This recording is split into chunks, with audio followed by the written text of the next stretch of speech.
43. 42. 41. 40. 39. Number 1. 39. 38. 37. 36. 35. 34. 33. 32. 31. 30. 29. 28. 27. 26. 25. 24. 23. 21. 20. 19. 18. 17. 16. 15. 14. 13. 12. 11. 10. 9. 8. 7. 6. 5. 4. 3.5. 3. 2. 1. Hey, Rocky, you want to see me pull a show out of my hat? Nothing up my sleeve. Presto!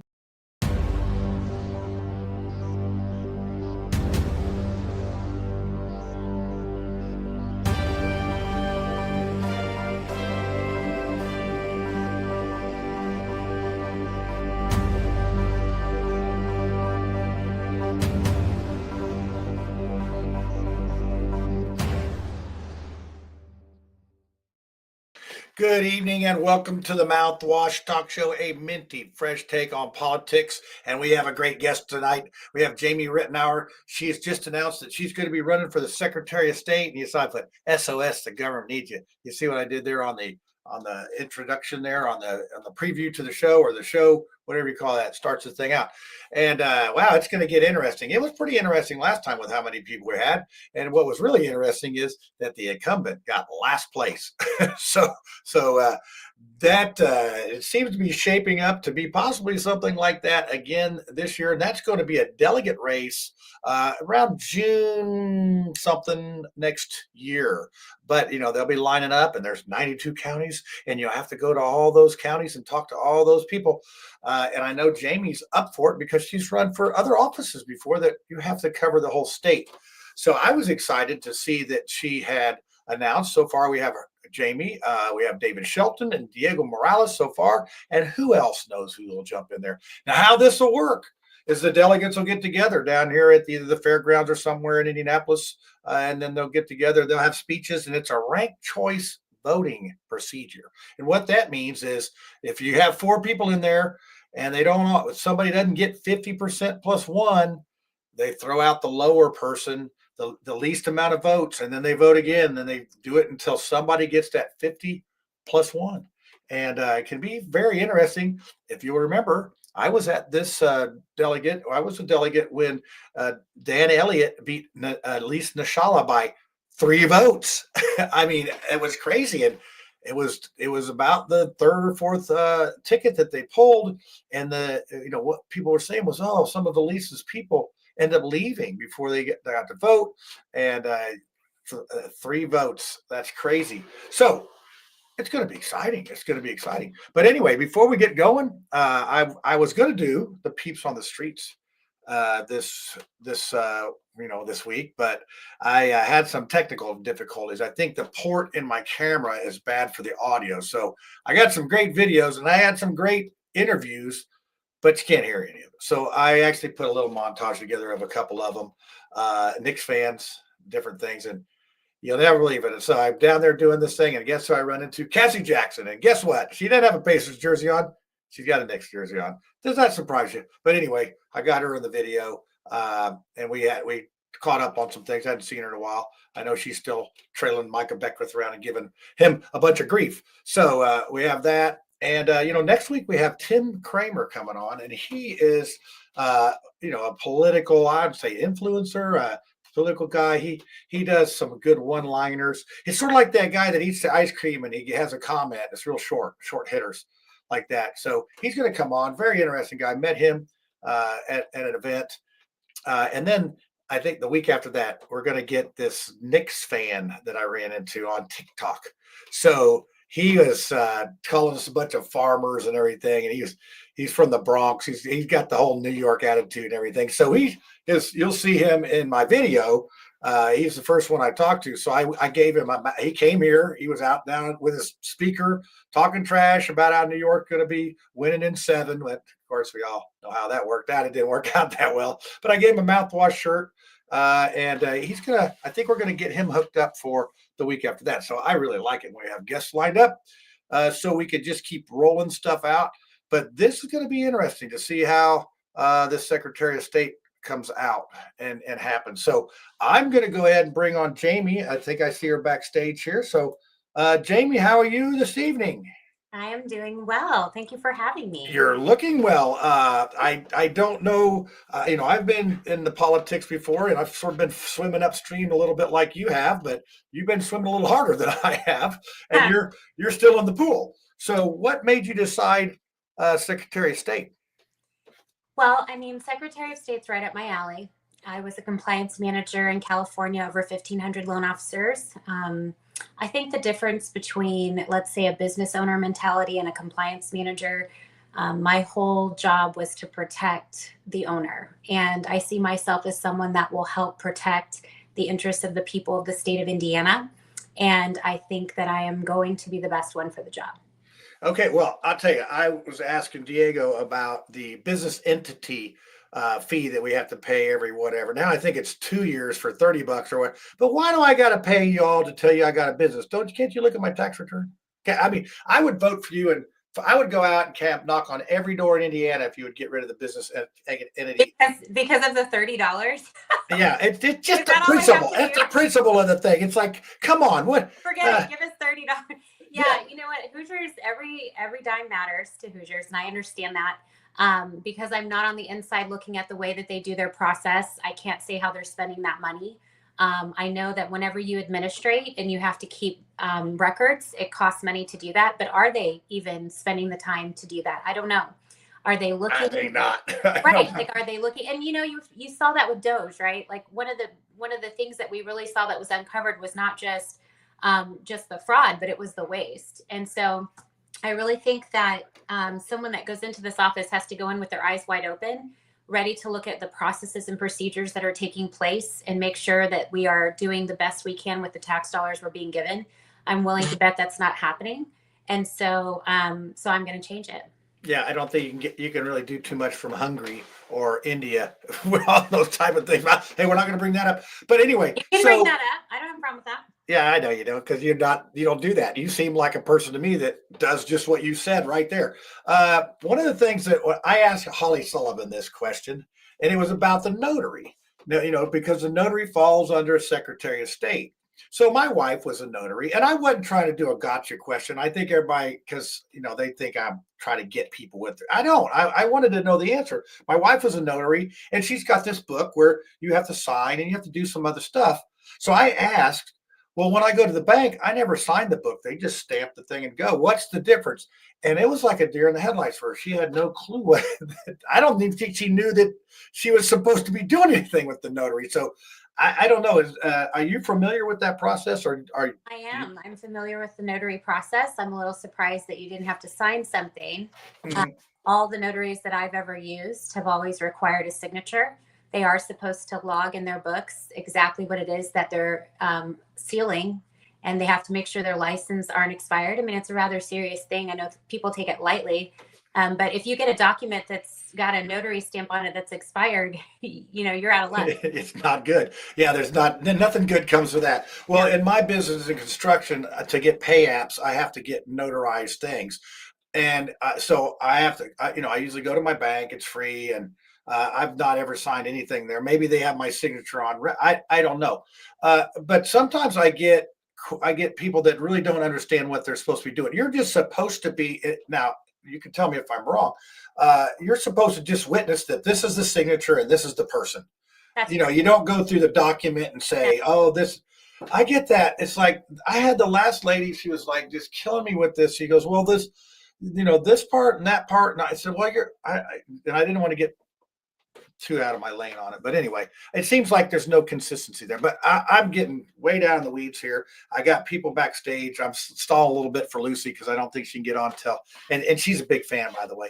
So she's actually raising Cain down into her county with some zoning people, and they meet on Tuesday night. So Lucy, she's not going to leave till she gets a quart of blood out of them. so she'll be on there. But I do have Brad and Tiffany backstage, and we'll get to it. But I'm going to go ahead and play this little clip.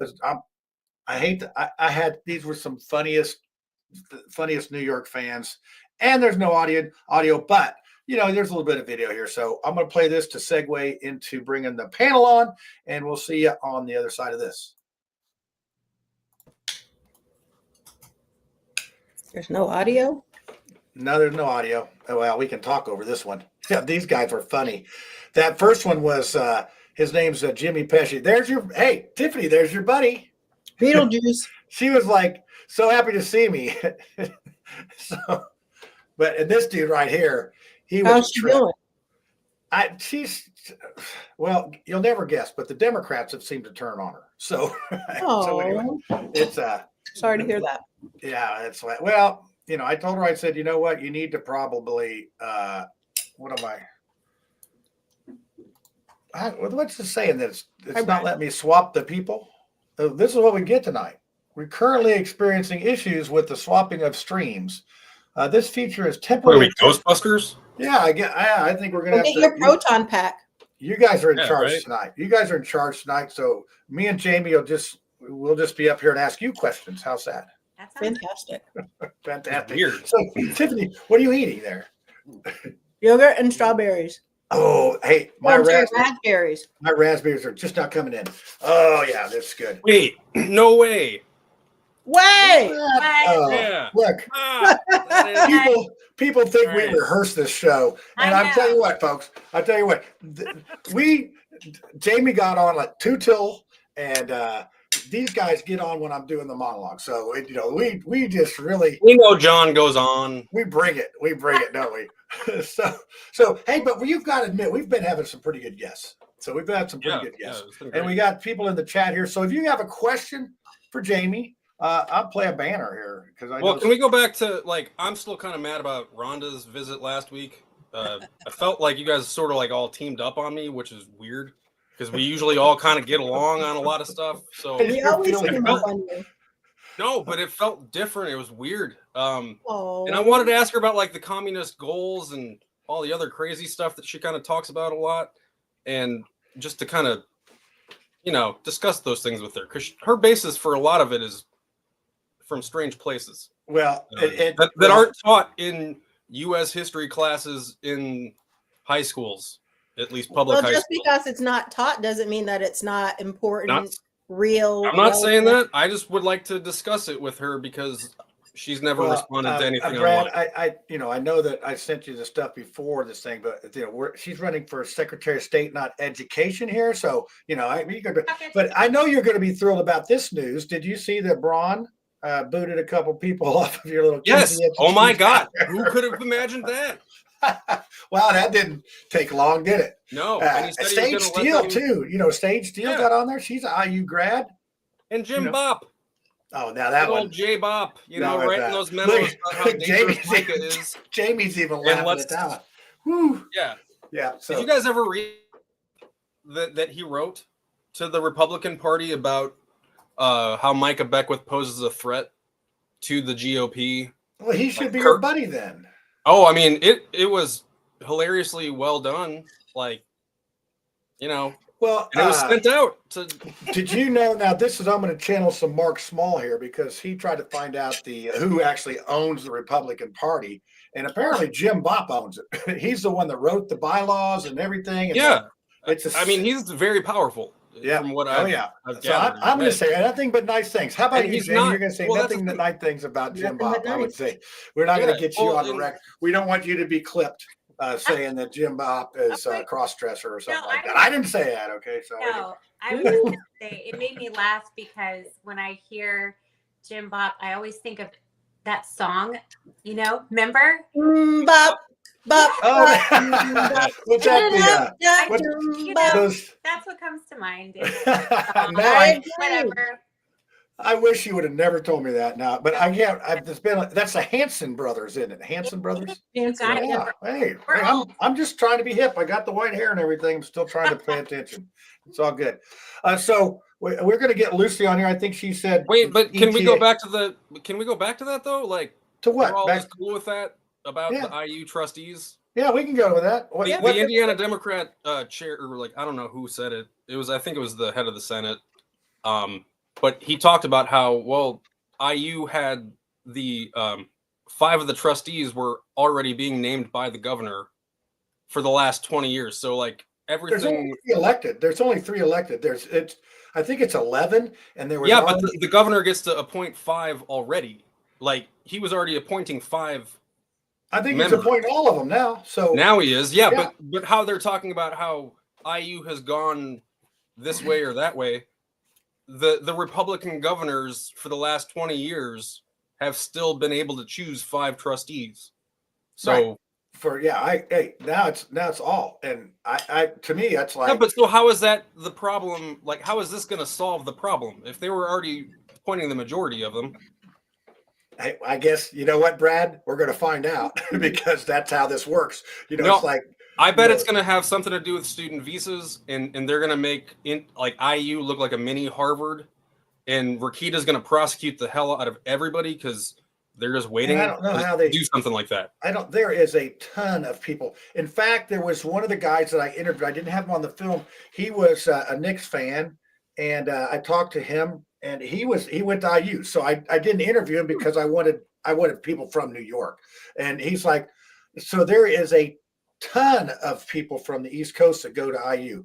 I actually did masonry on a 4-story apartment building down in Bloomington about 25 years ago, and the rent back then was like $1,750. Now in the year 2000, $1,750 was large. And I asked, who can afford to pay these prices? And that predominant tenant in that building was Jewish East Coasters. And I'm not picking out any, but that's what it was. So I think that they really bring in a lot of people from different places. Now that's not foreigners, but I know that we have a lot of Asian, foreign, people. I mean, I think. So anyway, are you talking about international students? International students, yes, okay. And some Asians and some all different places. IU has the Kinsey Institute, and that goes against everything that is conservative and well. Oh, we lost Jamie, and maybe her battery I'm just died. glad you didn't call them Oriental people. There she is. Okay. I'm turning on the light. I know we're really trying to, Brad. You're trying to ignore our guests with these questions, but no. I actually want to know what Jamie thinks about Diego and his trips. Great transition, by the way. Yeah, that was How do we get from there? Jim Bob to the Kinsey to the Diego. Okay, good. Hey, hold on. I just want to ask one question. When you get your pictures taken, Jamie, do you stand on your tippy toes? I'm sorry. That was a cheap. That was a short joke. Sorry. And that's not really fair because girls get to wear heels. We do. But guys, we're not. I've done it. I've totally done that in the past. I'm usually in the second row. You've worn heels or stood on your tippy toes? Yes. Yeah. Both?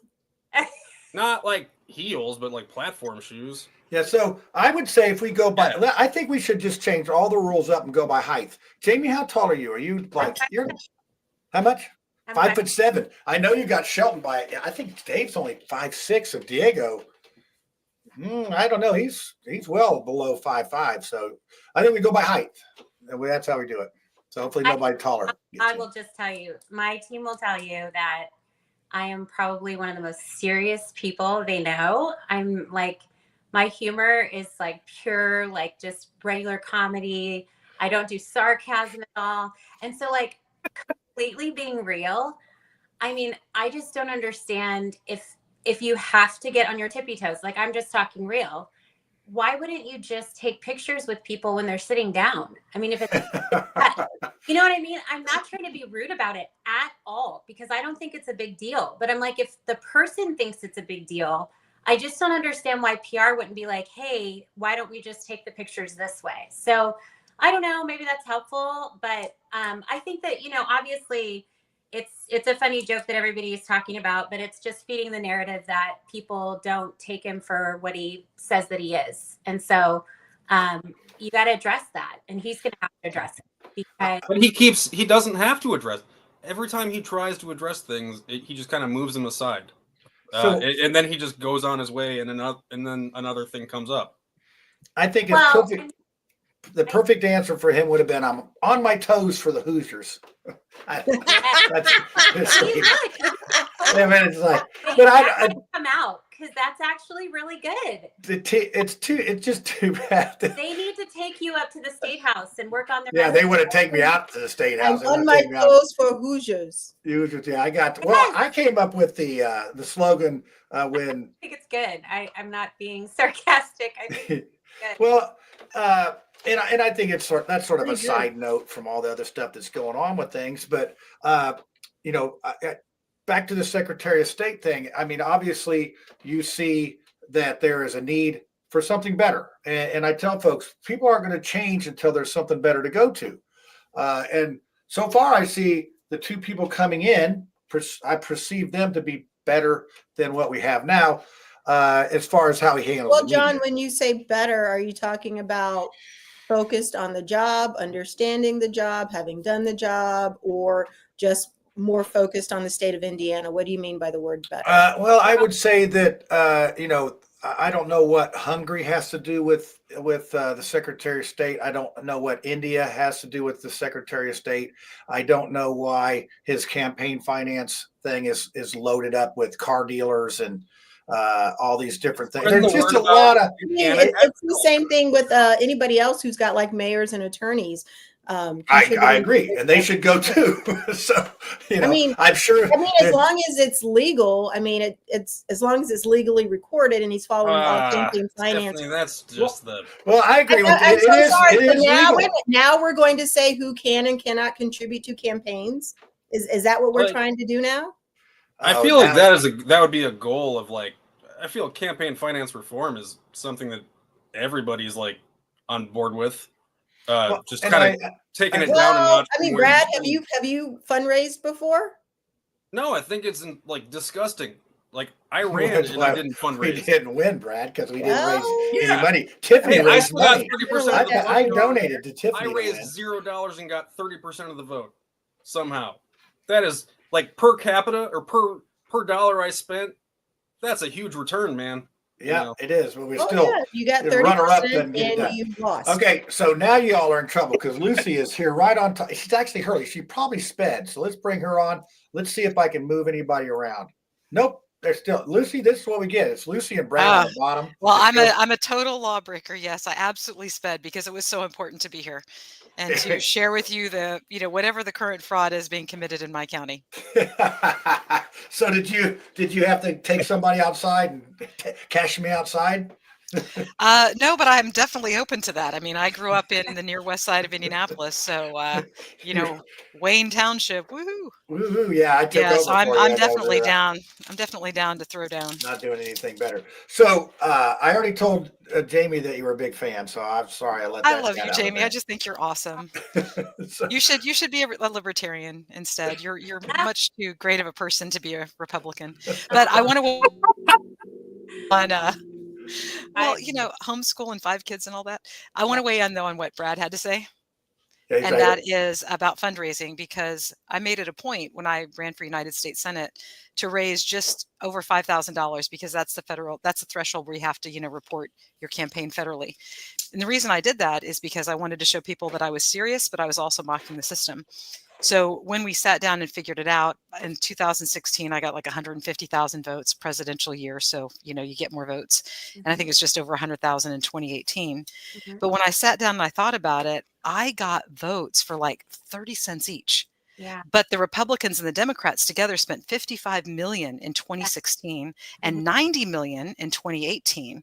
And so for my, 100,000 votes that were, 20 cents a piece or whatever, they could have given each voter a $65 Olive Garden card. So they could have more effectively done the vote between, are you Chili's or are you Applebee's? And, pick a card, and that tells you who you vote for. So one of our loyal list viewers here why is everybody talking about Jamie? I mean, it's you just got to jump in here. Can I ask her a question? Yeah, you can. Let's try this. Let's try to do this thing right now. We got her right in the center here. I can't move anybody around. She's trapped. Ask away. Calling me right now? Who's calling me? No, my ass is calling you. I had my phone in my back pocket, so. Okay, I'm sorry. I'm sorry. My ass is so big. It's randomly calling people now. We just appreciate you coming on the Mouthwash, and that's why if you don't have campaign money, then you get to be on the panel of Mouthwash. Is what that the moral of our story is. So hopefully we won't see you back anymore. You'll get plenty of money. So, but anyway, so go ahead, Brad. Ask the question so we can get this thing going. Jamie, can you give me your viewpoint of Indiana's readiness for voting in November of 2026? Are we ready? Is there anything that we're not doing? What are you looking for in that? Yeah, well, I think that you got to start with what kind of auditing is taking place in the state. Are we doing it well? Has he been listening to the people that are canvassing? I don't think the answer to that question is yes, just based on the research that I've done.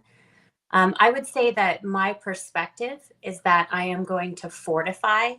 So I want to build and make stronger all of the policies and procedures that we have in place. Government is government, and it's gotten out of control. It's no different under Diego. And it's just the truth. People can, talk about all of the different things that he's doing wrong and all of the traveling that he's doing. But when it really comes down to it, I think what Hoosiers want is they want people to do their job. And so it's very difficult to be a candidate running right now on the state level. On the federal level, and I know your perspectives are a little different, but on the federal level, you have President Trump that's just moving at a pace that's just incredible. I mean, whether people like or don't like what President Trump is doing, I personally love it. He's doing things that are going so fast, and he's holding government accountable, especially with Doge, in ways that we've just not seen in a long time. And so I think that voters, when they go to the polls, they tend to expect that. They want to have people in office that have a perspective that they want to get the most out of the tax dollar, and it's just not happening. And so when I approach voting, I approach it the way I would approach everything in the office. I have to go in, I have to do the audit. The good news is that that's my background. I was a compliance manager for over 1,500 loan officers. This is my area. No one's going to do this better than I do. I know how to go in, I know how to audit, I know how to look at canvassing. And the reality is I'm doing it right now. That's kind of the difference between myself and maybe politicians. And I don't say that like rudely, but I'm a nerd. I'm an administrator, going out and being in front of people. I can do that. I love doing that because I love the people of Indiana. It's just the truth. But when it comes to like what I enjoy, I love to work. I've got my files all here right now. I'm on different projects from all over the state. People call me all the time and want to discuss what's going wrong in their area. And so we're going to take it apart and we're going to put it back together. And are there problems? Sure, there's problems. I mean, we're looking at V-stop audits that, have to be explained to the public in a manner that they can understand. The explanations that we're being given are just either too difficult or they're just wrong. So I got to figure out which one that is. I know people that are in the auditing side of things, and they look at statistics. And so we're talking about the language that they're using. But the bottom line is, Hoosiers are paying for everything. We're paying. So you should be able to explain what you're doing in a manner that Hoosiers are proud of. And I don't think that's what's happening right now. So I can't go out and just say, our elections, fraudulent or there are irregularities, all these things. What I say is that I am looking into it and I'm doing the work right now. And when I'm in office, the answer to those questions will all be no. So this is from Yvonne Cook. She says, I'd like my voter registration not deactivated 2 times without moving or changing anything. And I'm going to add on to that by saying, what if you die? Well, then you can still vote, apparently, sometimes. But you're still on there, right? Well, you're not. You only vote if you're a Democrat and you're dead. Oh, here we go. Here we go. I knew I should have let you two be by each other down there. So when I ran for mayor as an independent, I had to get a gob of signatures, and I was able to get 1,100 signatures of people that were still registered to vote, but their address didn't match. Now, so we did the math out of my 8,600.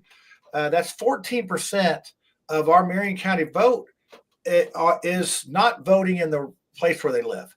And what's even more disturbing is, so we took those addresses that they said that they were registered at and sent an affidavit out, spent like 500 or whatever, we spent we send out 1,100 of these affidavits. I got 500 of them back, returned to sender. So not only are, who knows where they live? So how do we, and I just got my little card in the mail that says, oh, if you're not here, mail this back. Well, what kind of, that was silly. That's a waste of my way. I mean, if you're not here, mail it. So anyway, there's a question in there. I felt like Lucy on that, Well, but there is a question in there. How do we get these rolls cleaned up with an effective way instead of wasting money on sending a postcard out that probably just doesn't get anything done or anyway? I know we have the motor voter rule, but I found in our lawsuit that they didn't process that stuff. Now I'm sure that probably happens differently in each county, but in Marion County, they didn't process a lot of them. So anyway, that's sort of me ranting and having a question. I think that I've been looking at Indiana First Action. I've been looking at a lot of the work they've done on the ground. Canvassing is a thing. We can go out and we can get volunteers from both parties and we can go knock on doors. Indiana First Action did so. They did an incredible job between 2021 and 2022.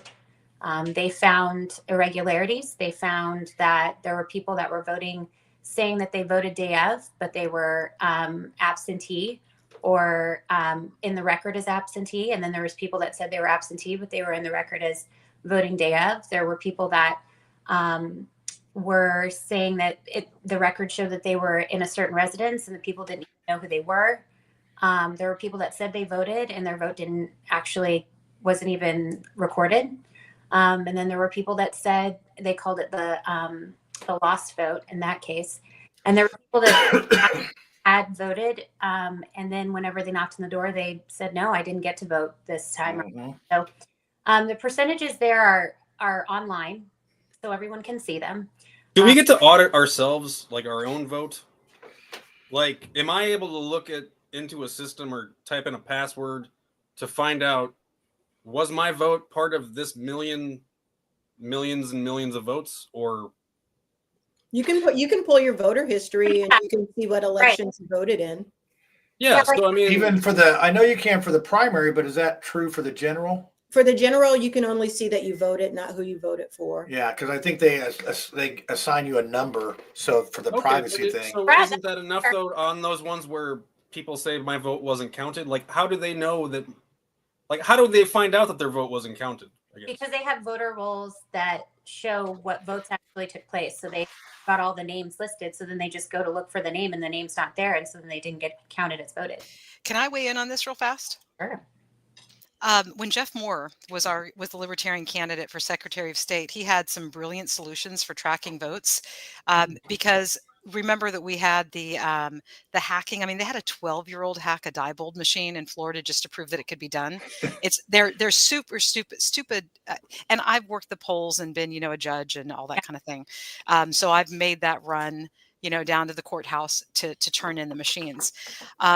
Super simple solution using blockchain technology. We should be able to get a receipt for our vote. This should not be anything that is a question at all. And the only reason that it's not is because it would be inconvenient for the two major parties who both commit fraud to not have that pathway to fraud. Otherwise, if they were actually interested in stopping the fraud, we've had that technology for, right? 20 years. That's like, yeah, the technology seems about right on with what we need. The idea that it's beyond us is laughable. All right, to give equal opportunity here, David Shelton, who is actually watching. So, Jamie, watch it. He's spying on you. Voter registration is mandated by federal law. Can't clean it up unless they change the federal law limit or the federal limit. So, yeah, I think there's a lot of hurdles in place. We have the privacy thing. You have the other thing, but somebody might as well bring it up. What about paper ballots? Just one time, let's do paper ballots just to see where everything is. I mean, here's the thing, and I will just speak to the overall federal law. I'll speak to anything that you run in as a candidate when you're putting out something or a policy that's not taken place yet. Everybody needs to know that, President Trump, he set out a great precedent. You run on what you want to see change, and then you follow through with it. You do everything in your power to follow through with that. So I'm a paper ballot fan. I'll just say that right now. I'm a watermark fan. I'm also, it wasn't, but 10, 12 years ago, let's see. Yeah, about 10 or 12 years ago, I was in Michigan. And whenever I was voting in Michigan, I was in this, smaller town. And so when I went and voted, there was only one precinct that I was going to go vote at. I couldn't vote at, it wasn't like voting centers. And I walked in and I just showed them my ID, and they had a logbook there, and they crossed it out, and they and I signed, so I just think it's kind of hilarious that people are saying like, this is impossible. It wasn't impossible 10 years ago. So it's not impossible. The reality is that we have to take into consideration what kind of foreign threats are taking place. And we have to fortify our elections to take into consideration those things. We've done a lot with our legislation. Take for consideration the fact that, birth certificates weren't really required whenever you're getting your driver's license. And so that wasn't a required thing. Okay. It is now, from what I see from 2025 legislation. I don't know how that's going to play out. So it's one thing to say that laws are passed. It's another thing to see the policies that come from those laws, obviously. But up until this point in time, the reality is that, you could have gotten a driver's license without having your birth certificate. And so that is concerning. I'll bring up something else that I find that, has kind of gotten lost in the weeds.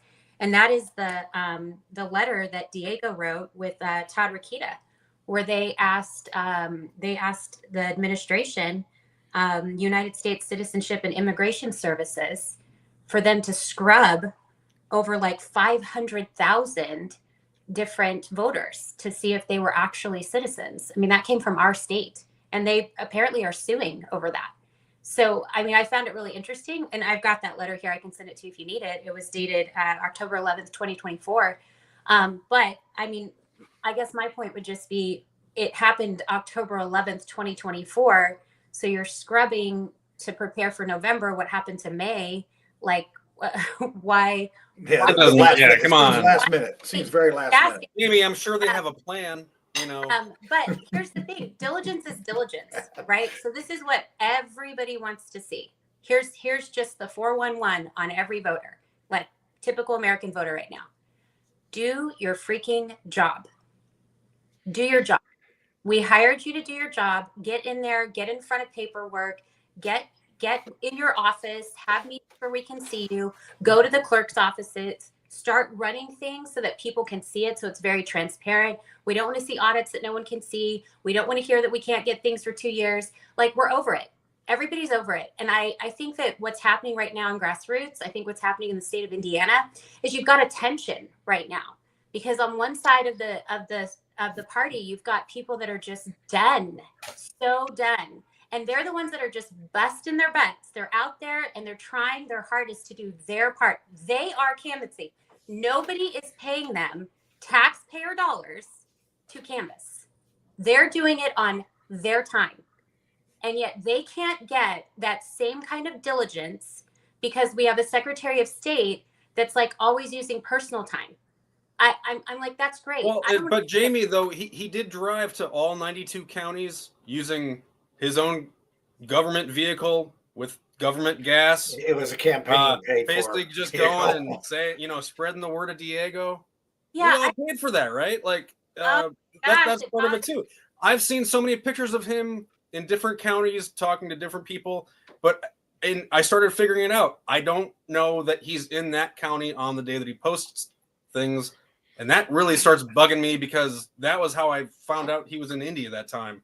Yeah. I'm like, I thought you were in Monroe County or something like that. Like, yeah, we don't know about India. We haven't heard who is paying for India. Here's what I want to say. This is what needs to be said. And I take issue with this, because when people call themselves Christians and they start quoting things in scriptures and stuff like that, like, this is a term people need to get used to. It's called being above reproach. What in the world is going on with people not understanding, when they are in leadership, what it means to be above reproach? Hoosiers are tired. They're being overtaxed. They are an amazing group of people, but they don't have all the money in the world. And the last thing they want to do is be caught up in some politician's drama. Just be above reproach. If you want to go out and you want to go do all of the great big things in all the countries, like, okay, get another job. Like I actually was thinking about this the other day. I was thinking, look, I don't have anything against Diego. If he wants to, go into a debate, go face to face, like, let's go. Here's my question. Do here, simple question. Do you even want the job? Like, has anybody even stopped to ask that question? Right? Because I'm not like, I can see what's going on. We can all see that he's out in all of these different countries. And so I just ask you a question, like, do you prize Indiana the way you do every other country that you're going to in the world? Because I do. And Hoosiers want to see you do that. So maybe a good question would be like, are you in the right job? Because Secretary of State, Secretary, you work. That's the point. And really, they need to be working in every single political job. But the reality is that there's some jobs where they are pushing tons and tons of like face-to-face people type of policy. That's your senators, your congressmen, where they're constantly going around and supposed to be like talking about good policy and selling the policies that are going to take place. Unfortunately, they sell something and then they go in and they don't do what they say. But that's a whole nother story. What we're for is someone that actually wants to do the job. And I would argue to Diego straight to his face, I voted for him. I would never do that again. He does not look like he wants to even be the Secretary of State. Yeah. And I so think he mounted a really good campaign for the job. When I hear you talk about it, I think that there was another candidate last time who probably would have been, he had really great relationships with the county clerks and could talk a lot about election integrity at the state level.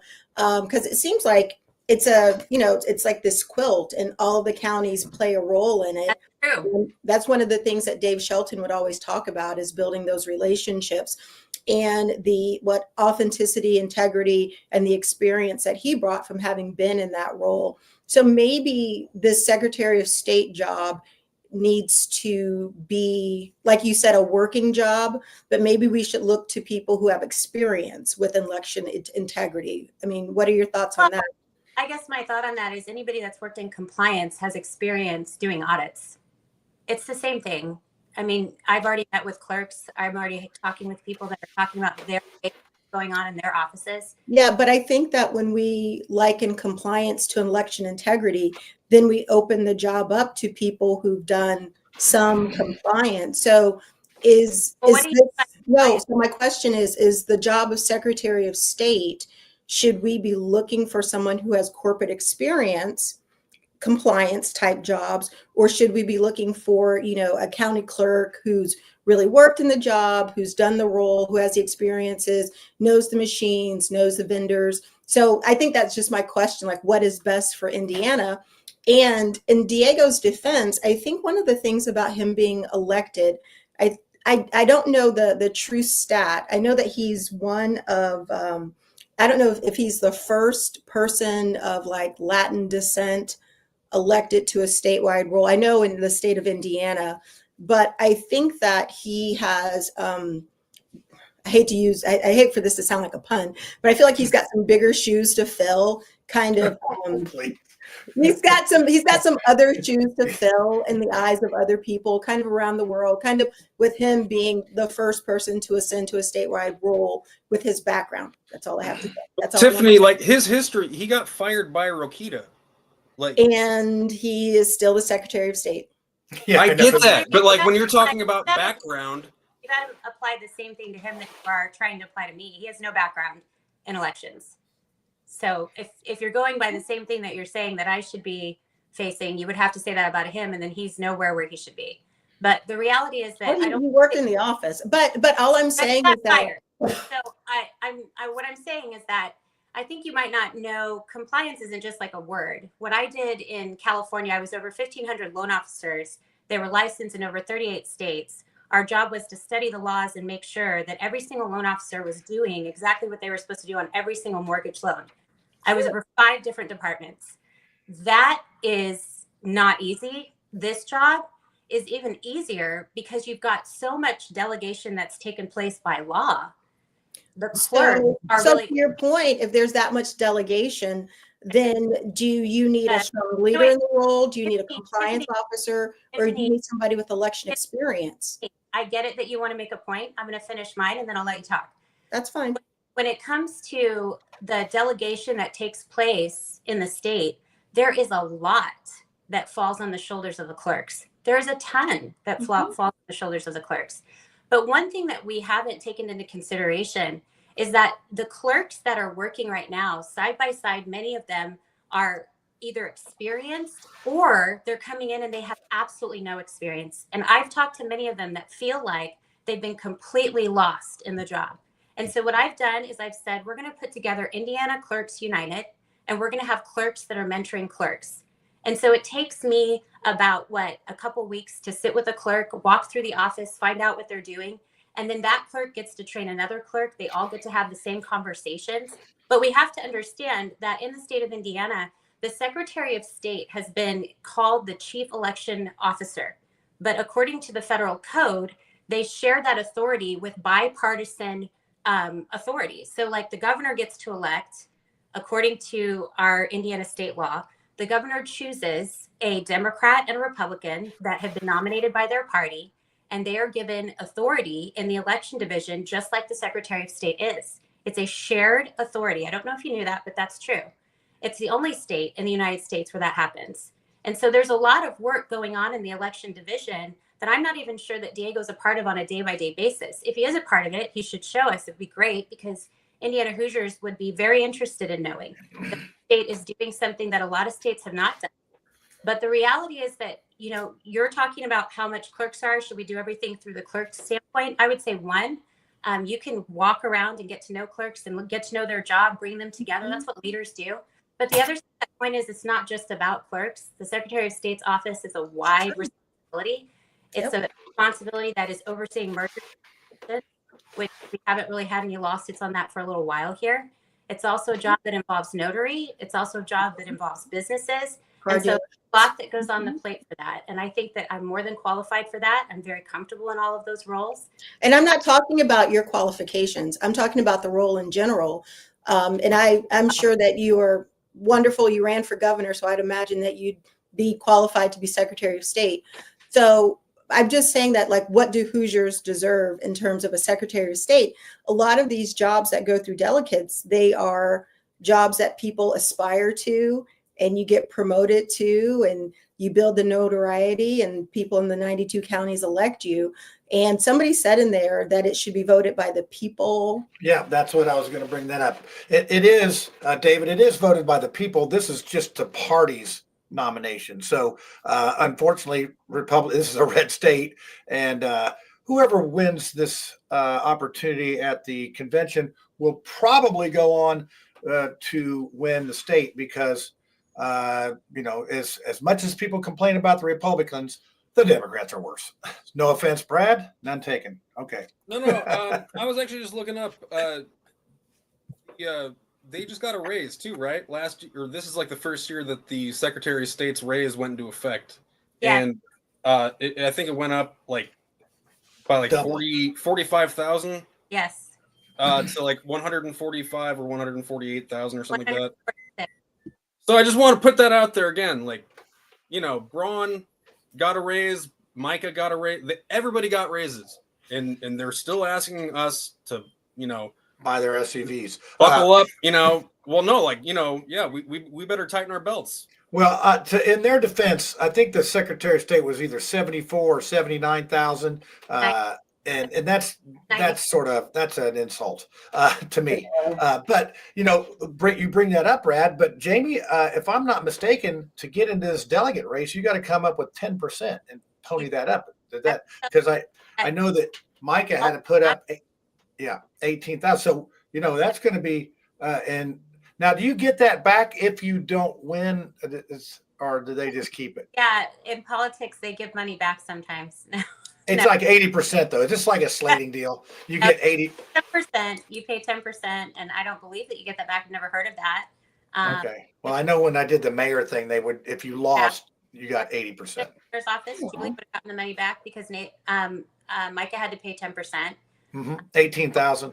Yep. So all the state offices have to do that. So for the Secretary of State's office, it would be around 18,700, just a little bit of around that figure. So yeah, so those raises do matter from that perspective because the fee has gone up. I don't know if Hoosiers know that. I know some people were really Probably don't.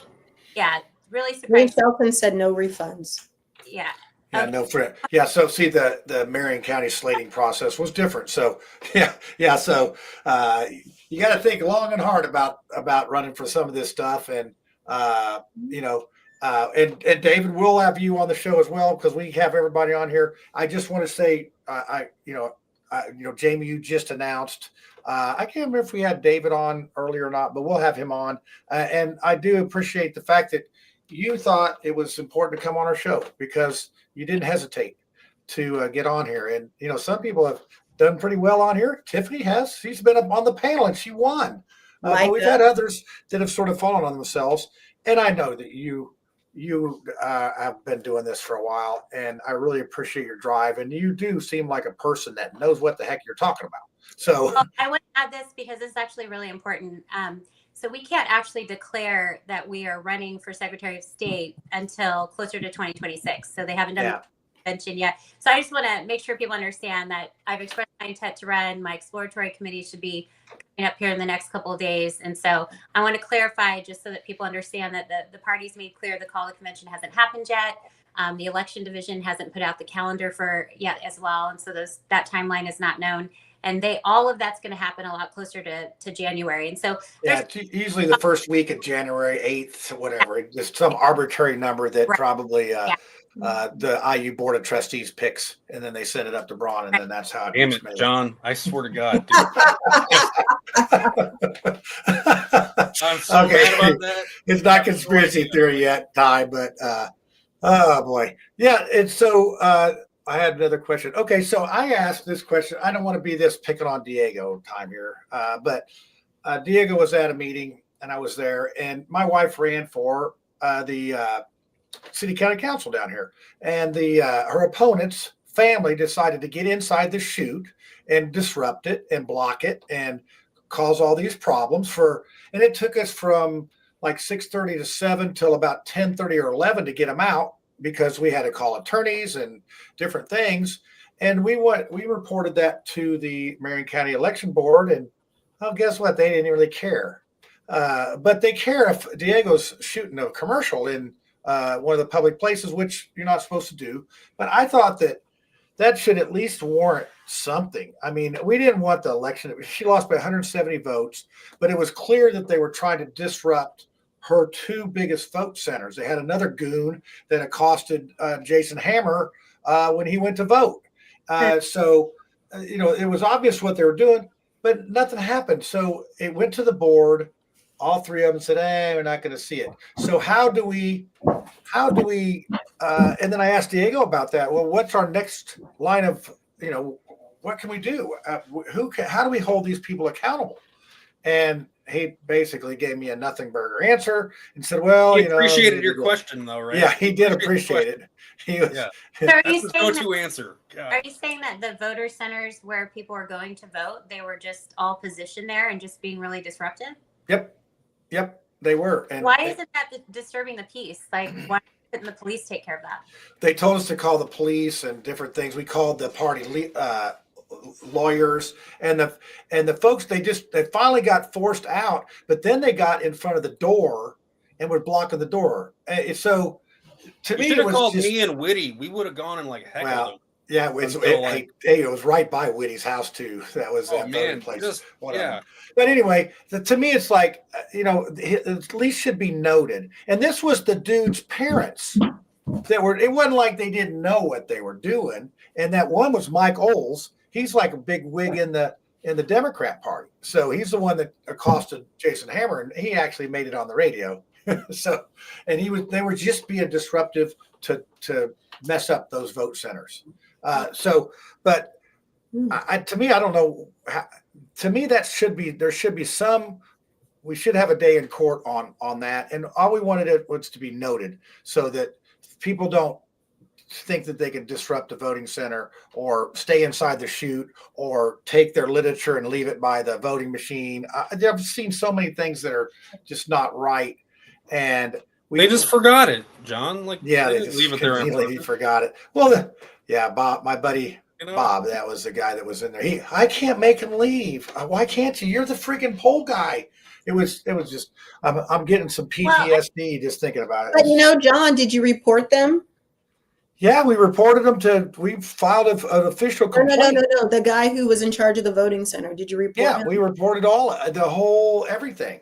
And like I said, the party sent the attorneys down, and finally, even the attorney, they wouldn't even leave when the attorneys got there. But finally, we got enough pressure on them to get out. And then, like I said, then they were blocking the door when they got out. They just were. They had their little. That guy can't be in charge of another election center. That's the other thing is getting people excited about voting. About doing the work, because I know that. I think you mentioned something that was really key, because you talked about how did you turn it into? Were you saying the election division or the election commission?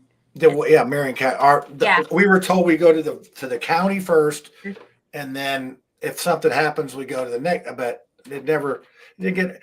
And you know what? They basically wear you down. I mean, bottom line is it's like, is it really worth it? I mean, Lisa didn't even want to win if she won. So, the grand scheme of things. But I'll tell you that's a great opportunity. Obviously, I would think a lot of people that are serving in Indianapolis or near Indianapolis, at least whenever they're trying to pass the laws, they're around the Indianapolis area. But that would have been a great opportunity for the Secretary of State to just jump in their car and head over there. I mean, sometimes just having a presence of the chief election officer of the state just around is what people need to see. I mean, that's probably one of the things that we see the least right now with our politicians that are in these great leadership roles and have been, kind of taken all the way through the system, and everybody's, all playing in step. What we see is they get up into these higher roles and they stop using their platforms to protect the people. And that's the whole point. The whole point is to be able to say, I'm here so that they can feel comfortable, so that they can feel at peace. And I think that's something that the Secretary of State can do for the clerks. I think that's something the Secretary of State can do for voters. It's just having a presence. And so on Election Day, you shouldn't be in another country. You should be traveling around the state and at multiple poll locations. People should be thinking maybe you'll drop by, so that people are discouraged from doing that kind of activity. Yeah, and this was 5 miles from his office. Yeah, it's like it could have been good PR. I'm just saying, but it's the right thing to do for the people. So if your motive isn't good, fine, you get in the newspaper. But if you're my kind of person, you go down and you just kind of stand around and you just let people know your presence is there because you're a person that's for Hoosiers, and people respect that. I'll tell you, one of the groups that does that really well is our police officers in our Indiana State Police. I mean, I am good friends with some of the fraternity of police officers. I have seen them be at the State House in the toughest of situations. I mean, people screaming and spitting in their 18 inches away, spitting in their faces.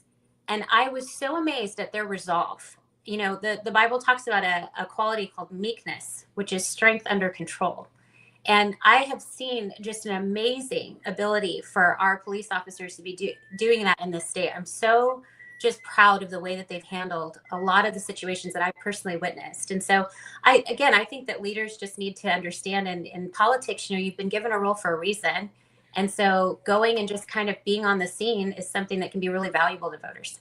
Yeah, well, it's like my good friend. One thing, Jamie, I know you talked a lot about leadership earlier, and I think that one of the things that we have found, and you'll probably agree with this, is that some of the people who are in elected positions, they're not leaders.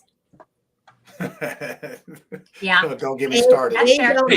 They don't have an ounce of selflessness. It's not about the people that they're elected to serve. Yeah. Everybody who's elected is not a leader. It's like It's like the corporate world, managers and leaders. It's like I always wanted to work for a leader, but you end up working for a manager. Nobody wants to work for a manager. Yeah. Well, and the other side of that coin is some of them also lack administration skill, right? So sometimes you can have people that might be good leading, but they don't actually know how to administrate or govern. So they don't know how to bring a team together and, set the goals and make sure that there's priorities, and then make sure the team goes out, comes back and reports. That's one of the things that I love, is that you can do that in politics. My office would come out every Tuesday and we're going to meet with the press. We're going to meet with the people of the state of Indiana. Every Tuesday we come out. It's like tea time with the Secretary of State. And we will say exactly what we're working on, and then we'll hold ourselves accountable by showing up that next Tuesday. And the goal there is really to raise the standard in the State House. You know, I keep saying, and I kind of broken record here, but when people voted in 2024, they voted for a president that wanted to do more than other politicians were doing, because he said that he cared about the people. And I believe that he's shown that. The speed at which he moves is a speed that many of us understand. And so if we bring that kind of diligence to any office, we're going to see a lot more work get done. As you say, there are a lot of people that are not leaders, and there's a lot of politicians that aren't administrators. And so I think that it's time for Hoosiers to start looking below, you know, the rim, start looking at the people that haven't come up through the system and are just giving out of the sheer love for the people of Indiana and their ability to do the job well.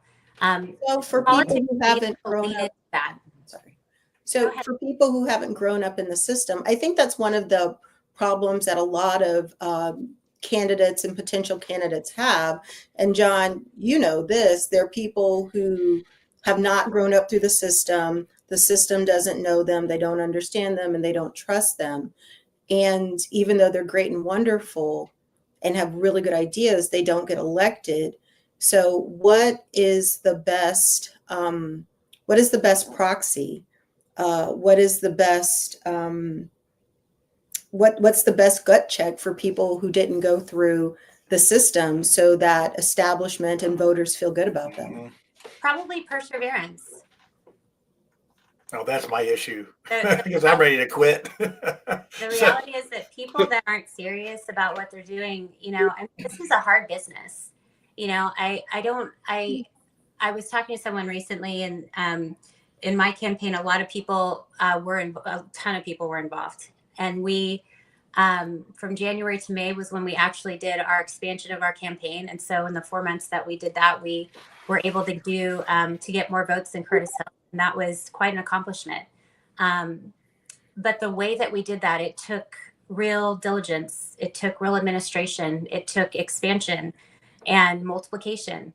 And so all of those things are possible. And I think that one of the ways that you kind of gut check a grassroots person is you look for their perseverance and their leadership, the way they present themselves, the way they solve problems whenever they're answering questions. I mean, maybe an even better question would be, how do we gut check the people that have been coming through the system and left our country the way that it is? Yeah. They're great campaigners, but not doers. The reality is, but they end up with the name recognition that gets the uninformed voter voting for them.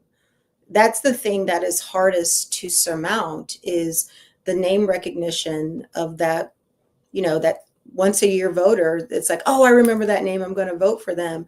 I mean, you know, I think somebody said in the chat earlier about, you know, do we want uneducated people voting? I mean, you know, there's really great candidates. There's people with new ideas. You know, they say if you want to change the world, you should vote in primaries, because that's where you get the really great candidates who have wonderful ideas. But there's something about name recognition that that kind of wins. Well, it just, you know, Tiffany, it really depends on how people look at things. If we look at America through the good old lens that everybody always has, then we're never going to accomplish new things. The reality is that President Trump beat the system. He beat the Clinton machine. If you go all the way back, you know, and maybe Brad will appreciate this, Obama beat the Clinton machine. I mean, I'm not speaking to where he is now, but one of the things that the press didn't cover at all very well was the fact that Obama beat the Clinton machine. Bernie Sanders beat the Clinton machine. So there's some real grassroots efforts that have taken place in this country that have been really kind of underreported. Trump is not grassroots. Like he's been around since like the 1980s. I agree. I'm just saying that Brad, Trump runs on his name. It's not like he's a poor man that just came out. I don't know why the Democrat Party got away with calling him grassroots, because as you say, he has been around forever. But I will also say that the campaign he was on the arc. The campaign that he ran was one that really appealed to young voters. Yeah, no, he stole the Tea Party though. Like I feel like he just took That's fair. all that anger and he just ran with that. He did, And- and he got the $25 voter, which is a lot Yeah, of times totally. how to establish the grassroots. So I'm definitely a person that knows how to do the multiplication through relationship. I'm not intimidated by people that are very much about the understanding of how hard it is to get your name out and the system and all those kinds of things. I mean, I know how to do multiplication. People don't think that I do, but I do. I got the signatures when people thought That's a quality we look for in a Yeah, Secretary of State. that was the thing. Everybody says, "Oh, she's not going to get the signatures." Well, I'll tell you this, because we're getting long in the tooth here, and we want to appreciate your time. We want to respect your time. But Thomas Ogden, he's a loyal viewer. He says, "Jamie, you would be a wonderful Secretary of State." So you've won at least one person over on the show, and that is great. We have this thing called tinfoil hat. And we're not going to let you do that. So we do. It's bad enough that, Tiffany's a sitting politician and she still participates in the tinfoil hat, but they have not clipped her yet and used it against her. So sometimes it can get that way. But Jamie, I'll give you the last word here. Give us your best elevator speech on let's put it this way. If Tiffany, are you a delegate? I was a delegate. I'll run again. Okay, yeah, I might be one. Who knows? They've rigged it so I can't win. Brad's not. Lucy's not. So anyway, act like we're all 4 delegates, and and your competition's sort of listening here. So let us know what's up. Yeah, I would just tell Hoosiers, I'm a leader that cares about you. I don't want more of your money. I want to go in. I want to do the job. I'll do the job well, and I'll exceed your expectations. I know how to break down what's taking place in the voting system. I know how to appeal to the businesses while holding them accountable. These are all things that take hard work, and that's how I'm going to run my office. Right now, there's a choice between politicians or people. And yes, are politicians people? Yeah, but do they care about people? No, they care about their careers. It's from one position to the other position. And the reality is that when I look at this position, I'm a lot more at ease because, running for governor was a whole lot. And there's a lot to administrate there. There were so many people that I was getting on my team so that I could delegate to them because it's such a huge role.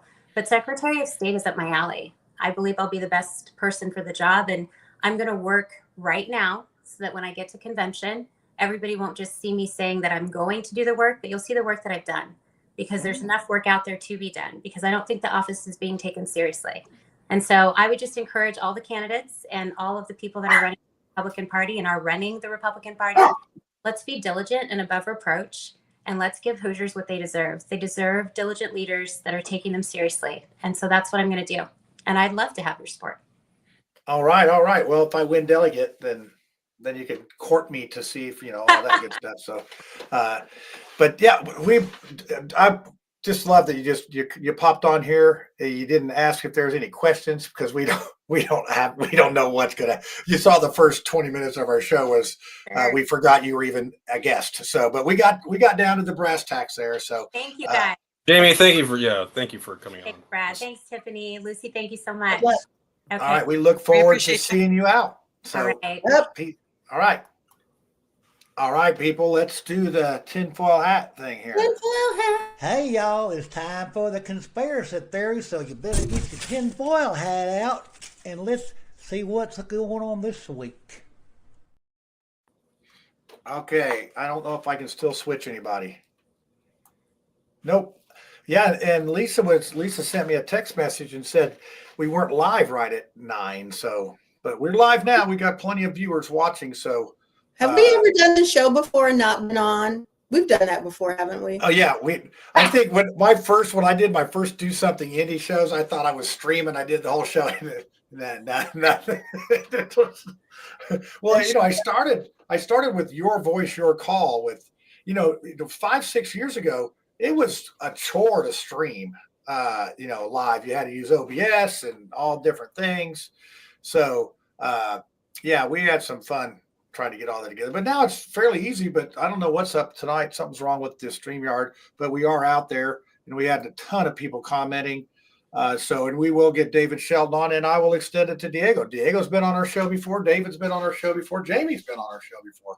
So, and who knows who else will throw their ring in the hat. I didn't. Lori Schilling's, my friend Lori will probably run for you guys. For the Libertarian Party. Well, but you have to get 3%, right? You have to get to stay. It's 2% of the number of people that voted. Okay, So, yeah. So yeah, there's yeah, like so, so you have to put somebody up that's legit. Oh, Or I do guess you? legit and Wait. libertarian. Like, no, like we're absolutely illegitimate. Compared, that's what the state would call us. I mean, I revel in my illegitimacy compared to statists because taxation is theft. Yay! It was late, but it got in there. It got in there. So this is funny. Our viewership's going up when the tinfoil hat thing comes on. So that maybe not good. But anyway, who wants to start out this fiasco? I'll go On first. this? What's that? I'll go first. Okay, you just chomping it going, aren't you? This was something I didn't want to say why Jamie was on here because, well, anyway, I didn't want her involved because I like her too much. So if I could, this is conspiracy theory, if I could give advice to Jamie Reitenour, and if she had, the opportunity to debate Diego, then I would give her advice that I didn't take myself. The very first debate that I did when I ran for U.S. Senate in 2016 was against Todd Young and Governor Evan Bayh. I've told the story before about how I first met Todd Young, and he didn't know who I was because he didn't care. And so I'm like, Todd, how's it going? I gave him a big hug, and it was at the Hobnob, the Chamber of Commerce. It was like hugging one of my children. He's that much shorter than I am. And when we got to the debates, when you do those debates with the Indiana Debate Commission, it is a serious, serious big deal. And they treat the libertarians just like they treat the Republicans, the Democrats. They treat us all the same. It's amazing. I love it. But there's about an 8-page contract that you sign in order to do that debate. And one of the things that is in that contract is that you are not allowed to have any artificial means of making yourself appear taller, because it's well known that candidates that appear taller are more likely to win. So, John, you should win everything. I need to be 7 foot if I'm going to win. Yeah. And in places like Arizona, when Nick Sarwark, who used to be the chairman of the National Libertarian Party, ran for mayor down in Phoenix, they have I think they call it the apple box rule, but basically they put a box, a footstool that everybody steps on, depending upon how tall you are, so that on the TV, you're all the same height. So short people get a taller box. Tall people may get no box. That's DEI.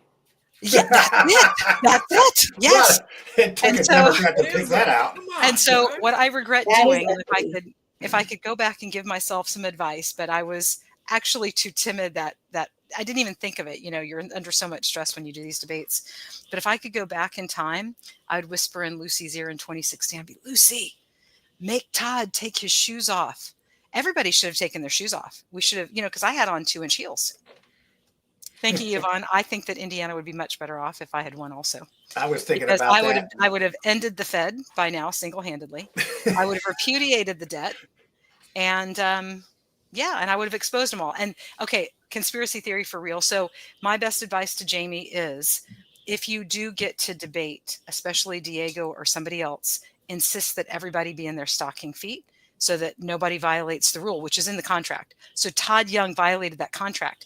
Had he not, he would have looked like a small child compared to Bayh, who's like 6'3". I'm only 5'7", so I'm about average height for a woman, but he was shorter than me. Here's the real conspiracy theory that I'm going to put out. And all you trumpeters, prepare yourself. All you MAGA heads, prepare yourself. I'm ready. Biden had Build Back Better.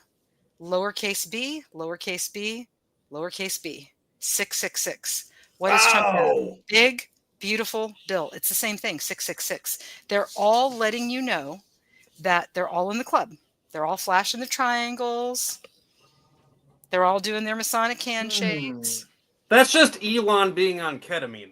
Is this? Is that what he's? Yeah. Every time he talks. No, I do that. I'll put my. And there's also, for those of you that aren't Masons and don't know, start looking at the one eye, because this is 666 right here. So if you look at my fingers, oh yeah, there's a 6 and a 6 and a 6. So when celebrities are flashing this, or they're doing it over one eye, it's just like the all-seeing eye that's on the back of the dollar bill. So does that count for the Junior Birdman when you go like this? Can you do Junior Birdman? I don't. Absolutely, it's the same. Yeah, there it is. Tiffany's doing it. Junior Birdman. I mean, look at the number of celebrities that do that. Now, a lot of you that are really deep into conspiracy, and I'm going to see it in the comments because you guys are going to know and you're going to agree with me. When you get invited into the big club, you have a humiliation ritual, and that humiliation ritual includes a black eye. Did anybody really believe that little X punched Elon and gave him a black eye? Oh, really? How about Jay Leno falling down the cliff? When they get it, go look up one eye black. But the thing that confused me is I thought it was always the left eye, but maybe it doesn't have to be the left eye. Birdman's not satanic. Just no. See, I thought I heard it was because of Stephen Miller though, and it was because Stephen Miller's wife went out with, like, she went to go help Elon, and Stephen Miller landed a soft left. Because it's a looper. So he didn't run into the door frame. That's usually an excuse. He said that he's like. He says that. John, did you see the interview or like when he said? No, he actually said that he told his child to punch him in the face. Oh, yeah, and thank you, Yvonne, for putting that scripture down. I was actually unaware of that. That's one of the first times that I've been unaware of something like that. But you have to be able to learn to read symbols, and if you can't read the symbolism, then you don't understand. So people that are Satanists, they believe in karma. If they can get you to volunteer to do something and you do it voluntarily, it's not in their karma. So that was what the COVID vaccines were all about. They tricked you, they manipulated you, they gaslit you. Some people even clamored for the vaccine. Trump calls himself the father of the vaccine. Operation Warp Speed. Yep. And what's going on now? One of my friends just posted, I'll see if I can repost it in the group after we get off here, but they've already announced what the new virus is going to be, and it's going to be released July 4th of 2025. I can't wait to get it. So, Lucy, to add on to your conspiracy theory, allegedly Todd Young didn't get all his signatures. Oh, yeah, we know that for sure. We know that for sure. He was short. You know, he was short on signatures, and he's short on. Oh, look at her go!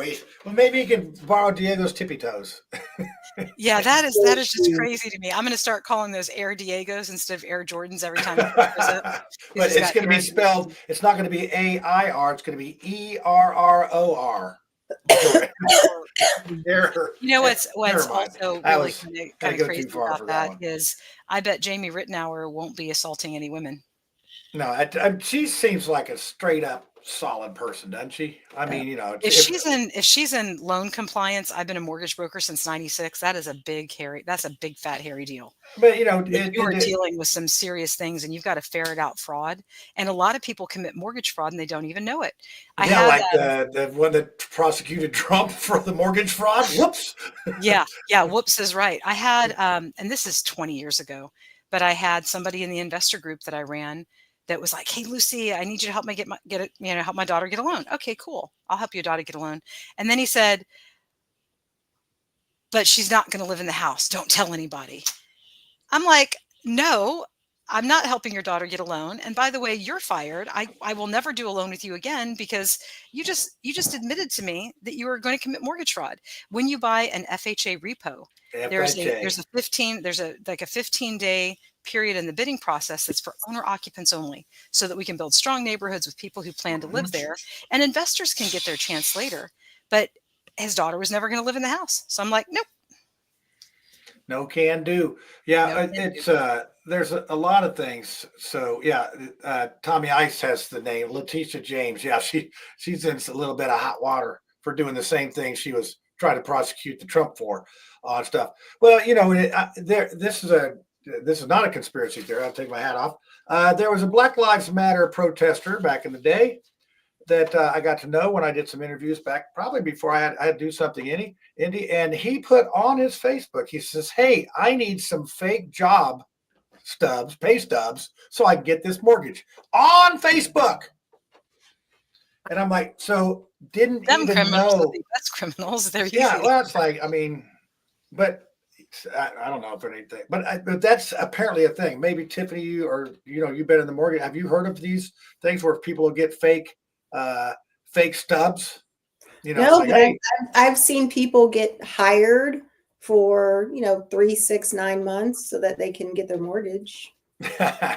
Yeah, I've had guys. Well, I'm in the construction business, so sometimes I have some people that are maybe suspect, and so Sorry, I gotta go.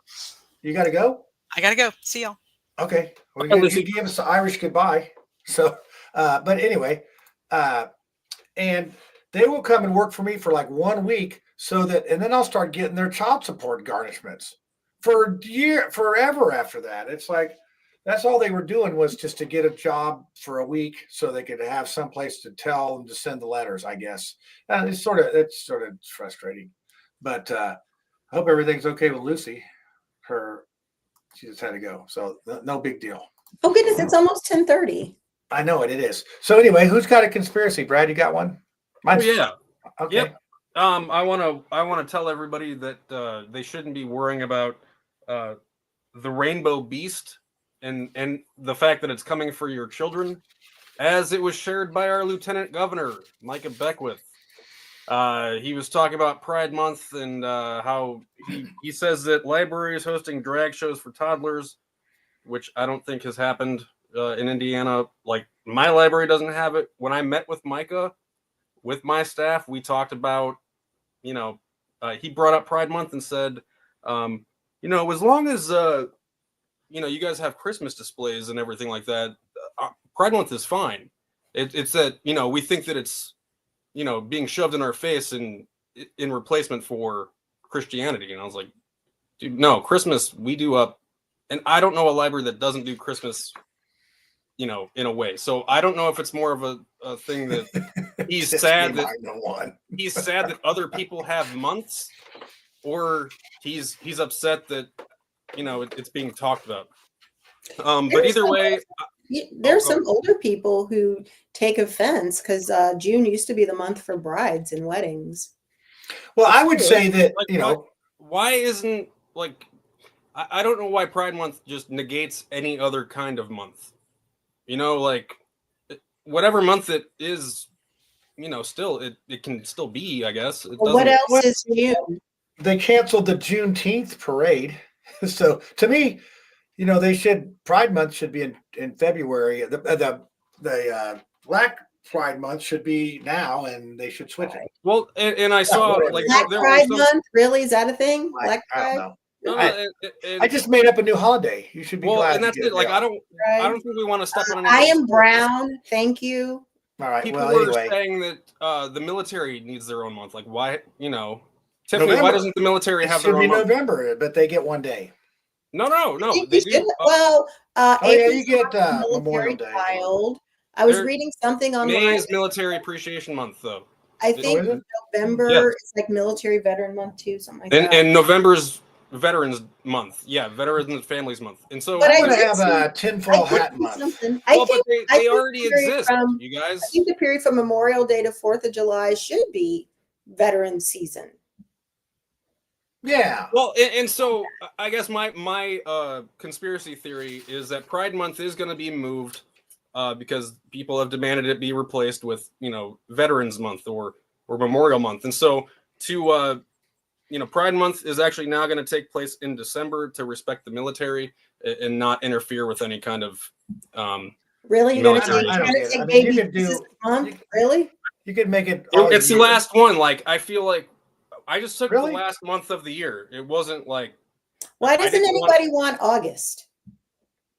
I just mean, like, hey, it's too hot in August. Last month, like, too hot for February and March and stuff. Too hot for all those pads, makeup, melting.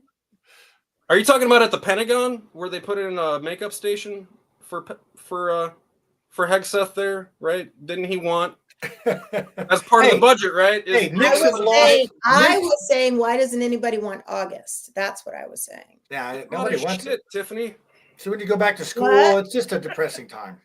I think August is up for grabs. Yeah, we could do it. We should have a tinfoil hat month. August will be tinfoil hat month, the whole month. And here's the other thing: like, how do you get a month? Do you write it? Just claim it. It's like England. President sign it. It's just like England. They went around and claimed countries. They planted their flag. We take this country because we put a flag here. Yeah. So see, the same thing. They have a flag. And that's finders keepers. right? Yeah, finders keepers. We saw it. We got it. So that's I think fair. according to you, John, if the blacks want Blacks, June, they should just take it. Just Well, Juneteenth is, that's significant, right? Juneteenth. very. But I do want everybody, go to your library then if you think that it's like a drag show, Hey, indoctrination center. I'm going to show up in a dress. I just mean, no, summer reading is going on right now. Every library is doing like a themed summer reading. At least usually What's that your theme? happens. It's called Color Our World. It's just like the national or the Is that statewide theme. rainbows? Really? It's about colors. Like I know, I'm just wondering, BYOB, bring did your the own. Wizard of Oz like piss everybody off? Like when halfway through, when it stopped being black and white, and you're like, look at all these colors of the rainbow. Screw that. Follow the yellow brick right. road. No, like it's just colors, guys. It's just colors. Just colors. I get it. Colors like Is it rainbow BYOC? Bring your own crayons. Do you say no, crayons or crayons? we're crayons. Crayons. I think crayons. Is I never can hear it. I say milk weird apparently too. milk. Milk. Milk. Yeah. How do you say mold? Old? Mold. Old. Sorry, words aren't even words anymore. Tiffany, what do you got for conspiracy? I have absolutely no conspiracy theory. I think that when it pertains to the roles that delegates decide on, oftentimes it's not the best person for the job who wins or the most qualified person. A lot goes into connecting with delegates and getting really good momentum behind you. So I think we've seen a lot of different things in the delegate races over the last couple of years. So Tommy's got a great idea. We need to have John Candy Month. Yeah. Thank you, John Candy. Thank you, John, for cutting me off. 3 orange whips. Sorry about that. I got my ADHD got into the comments. Cool. I didn't want to neglect our audience because that's why we're here. That's fine. This is actually a fish. Just neglect me. That's fine. Thank you. Tiffany, is it time for your bed? Is it time for some sleep? Now, you're not in your usual place. Where are you there? My usual place is right there. Oh. Well, we didn't know you had such a studio set up there. It's like, wow, that's pretty good. Yeah. So anyway, I do, before I get to mine, I do have my technology straightened out. I actually have got a microphone that goes into my iPhone. I've tested it. It seems to be working perfectly. So my excuses are over. I may try to do some peeps on the streets. Thank you. Yvonne came to my GOP meeting last week, and we had a presentation we had Sheriff Quakenbush, we had our county sheriff. Mm-hmm. We had the executive director of Prevail, which is the domestic abuse and victims advocacy group here in Hamilton County. It's a nonprofit. And we also had Rachel Jefferson, who's one of our county prosecutors for sex crimes. And we had a wonderful soup to nuts presentation about what is really going on in Hamilton County. She talked about the type of abuse. There's some domestic abuse, but there's a lot of financial abuse between married partners. There's an increase in peer-to-peer violence among high school students. And there's just a lot going on that people don't know and don't talk about. So if you live in Hamilton County, I would highly encourage you to learn as much as you can about Prevail. They have some fundraisers coming up. It's very important that we support them because I think they average 10 phone calls a day. So I think they're getting about 3,500 calls a year. Nuts. People who need. That's too many. For people who need services and support. So there's a lot going on. Oh, she also talked about an uptick in child molestation too.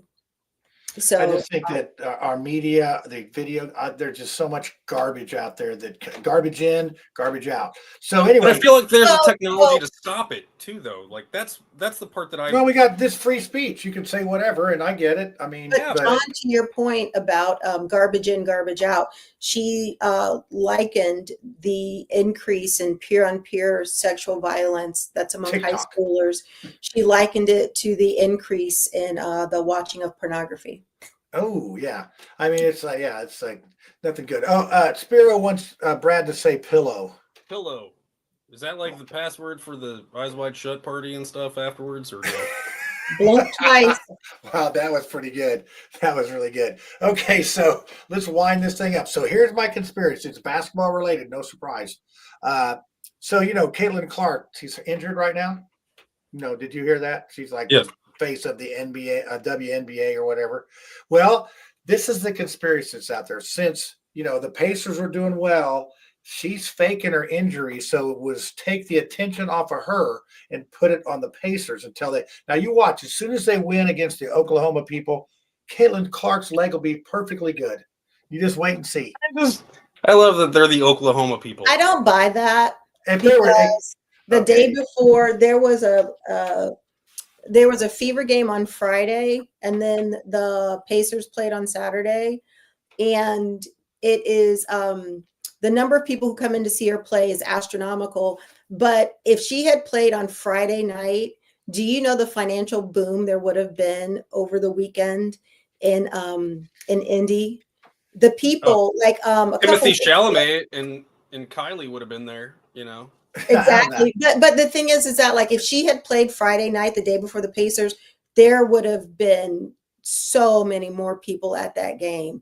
So I think she's really hurt. But the thing to watch with the Fever right now is, and I don't know why Indy, we're not calling them the Barbies, but Lexi Hull and Sophie Cunningham. She got hurt. Sophie got hurt. Girls can play basketball. We got Sophie from Phoenix. She's a really good guard. She's a little bit dirty, and I like that. But I don't know why we aren't calling them the Barbies.